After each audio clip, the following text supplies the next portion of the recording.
रहे हैं, आप अमृत को पी रहे हैं।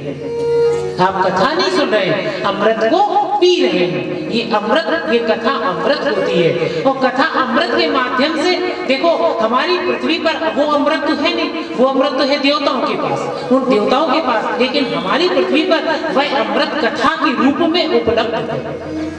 वह अमृत कथा के रूप में उपलब्ध है। और इस अमृत को, कथा अमृत को पीने से हम वही प्राप्त कर सकते हैं, उससे भी कई गुना अधिक, जो देवताओं को उस सुधामृत से प्राप्त होता है।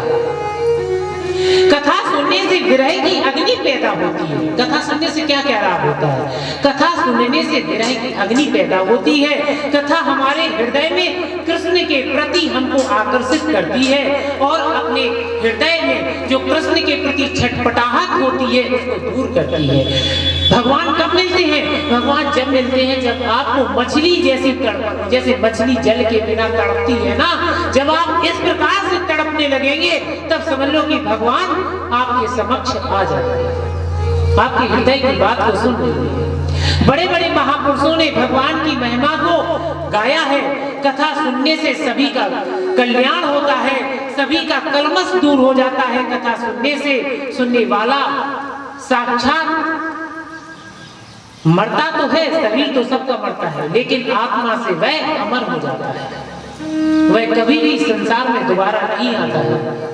देखिए, आत्मा भी अमर होती है, आत्मा तो अमर है, लेकिन वह अमृतत्व प्राप्त करना है। देखो, आप कितना भी पुण्य कर लें, कुछ भी कर लें, लेकिन ये संसार चक्र लगातार बना रहता है।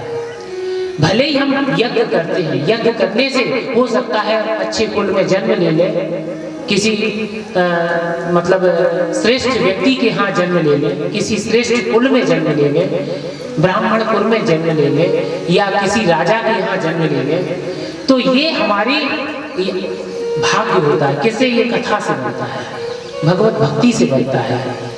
जब हम भक्ति कथा का पान करते हैं तो यही हमारे अगले जन्म को भी निर्धारित कर देती है, हम अगले जन्म को भी सुधार लेते हैं। ये जो क्रिया है, ये जो कला है, ये सिर्फ हमारे पास उपलब्ध है, किसी अन्य जीव को भगवान ने ये नहीं दिया है। वह सिर्फ अपने कर्म को ही, हम अपने कर्म को सुधार भी सकते हैं और भावी जीवन को, भावी जन्म को भी सुलभ कर सकते हैं, सुगम बना सकते हैं, सफल बना सकते हैं हम इस कथा के माध्यम से। जबकि अन्य प्राणियों को ये क्षमता किसी को भगवान ने नहीं दी है। तो